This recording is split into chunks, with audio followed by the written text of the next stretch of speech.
So before I get started, I just want to say that I'll be talking about kind of infertility and pregnancy loss and some emergency medical situations. So if that's something you're sensitive to, feel free to take a few minutes and step out and take the time you need. I think one of the ways that God shows us his glory is through the ways that he miraculously provides for his people.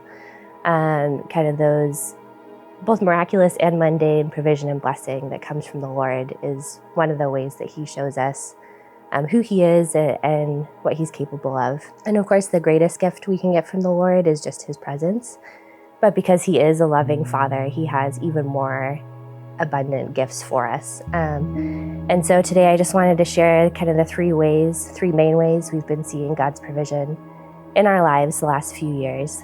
So the first way that we've been seeing God's provision is through just financial and material provision. A few years ago, I was nannying, but we were trying to have kids, and the boy that I was nannying was going to start going to preschool. My hours were going to get lowered, so I needed a flexible job that I could do with kids whenever we ended up having them. And I was trying to decide kind of where to go with my career. And editing came to mind, editing books.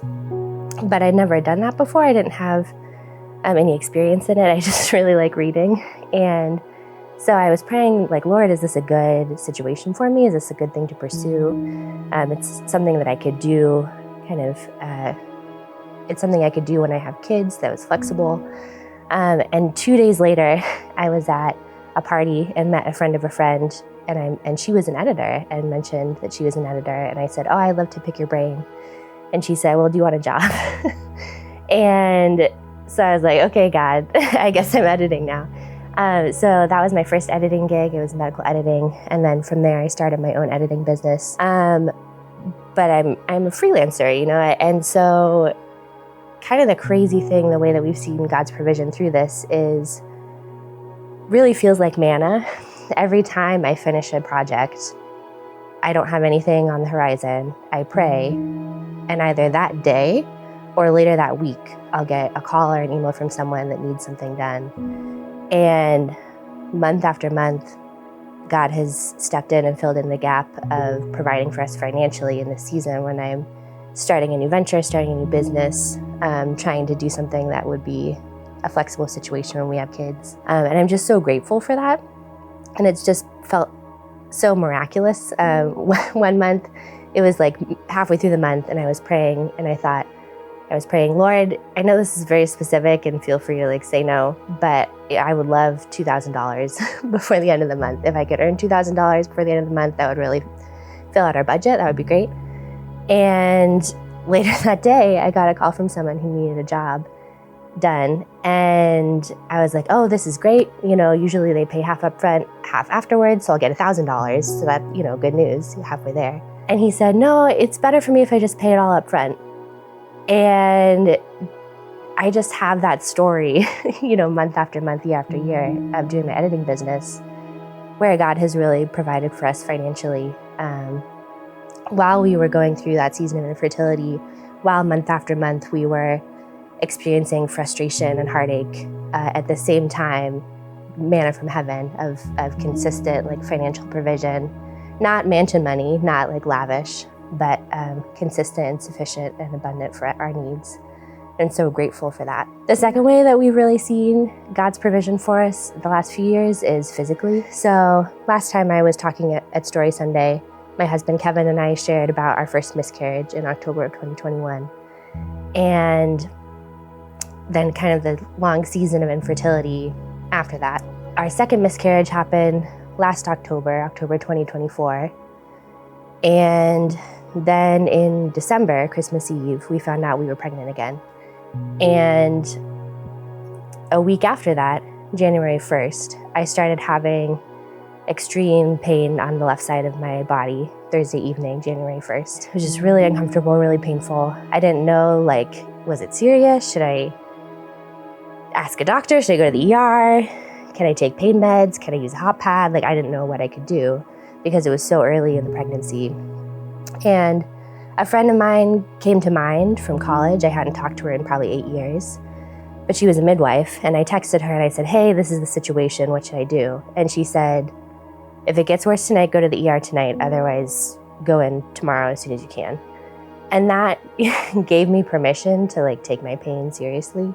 And to say, okay, this is something I should really pay attention to. So the next morning I called my fertility doctor's office. By that time the pain had subsided, but I wanted to honor her recommendation. And they said, oh, come in as soon as you can. We'll get you an ultrasound basically whenever you can get here. So I had that ultrasound at 11 a.m. And then that ultrasound, they said it's an ectopic pregnancy, so we need to send you to Mercy.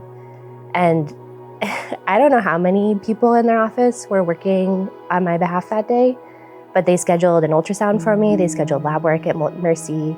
They coordinated with my OB and didn't charge me a dime for any of that. So I had my second ultrasound at 1, and they said it's a ruptured ectopic, and so I needed surgery that day. By 4:30, I was walking back into emergency surgery to deal with this ruptured ectopic pregnancy. But there were just so many points that day that could have gone differently. Like I bought lunch between my 2 tests and just happened not to eat it. And because of that, I was able to get into surgery right away because they weren't concerned about the last time I had eaten. It had been breakfast. My fertility doctor's office did such a good job coordinating. I didn't have to even think about any tests or any of that. My fertility doctor and my OB were like talking themselves about who was going to do the surgery. So they were coordinating with one another. And, you know, within a few hours of diagnosis, I was going back into surgery.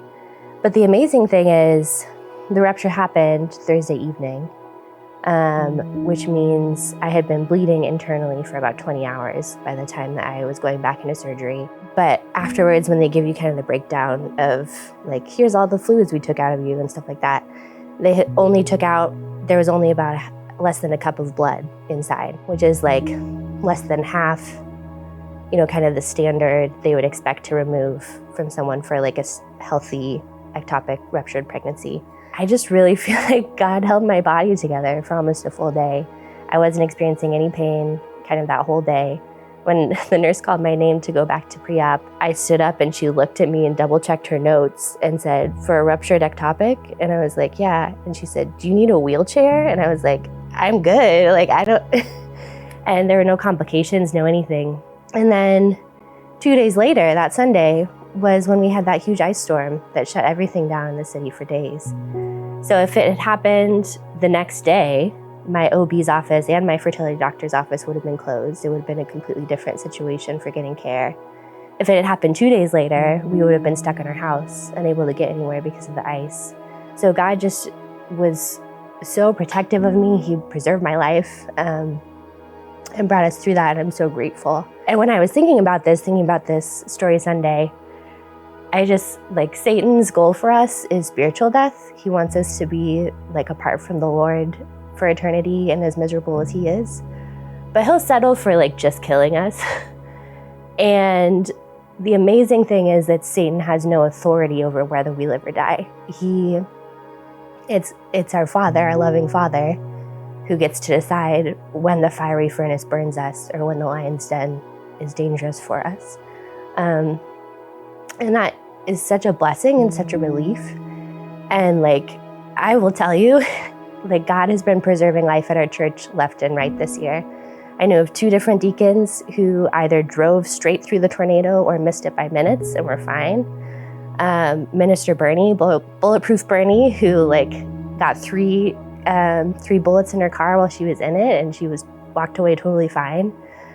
Pastor Layton and his heart attack. 2 members I know of in the last like month and a half who should have been in lethal car accidents and weren't. God has just been so faithful in preserving us this year and preserving life and protecting us.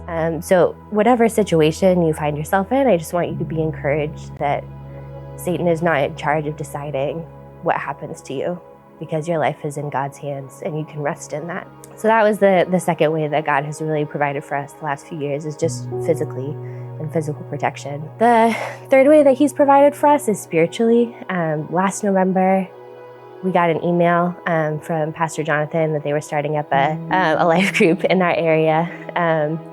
down in South County, and it was November, right? So we were a month out from our last miscarriage, and I was still in the staying in bed watching K-dramas all day stage of grief. And it's my husband's busy season this time of year. So both of us were kind of like, we can't think about that right now. But a new small group had been something I had been wanting to do for a long time, because that is something that's very encouraging for me, very helpful for me in my walk. So we kind of backburnered it. We said we'd revisit it in January. And then I had my ectopic pregnancy, but we still ended up trying it out mid-January. I went the first time, I still had stitches in. And immediately it just was exactly what we needed to be doing. It was just such a fit for us. It was such a wonderful group full of people from different ages, different walks of life, and different perspectives, but we all love the Lord and are truly seeking Him. And it has been just such an encouragement this year for us. So grateful for it. And I think it'll continue to be a really big support for us as we're moving forward.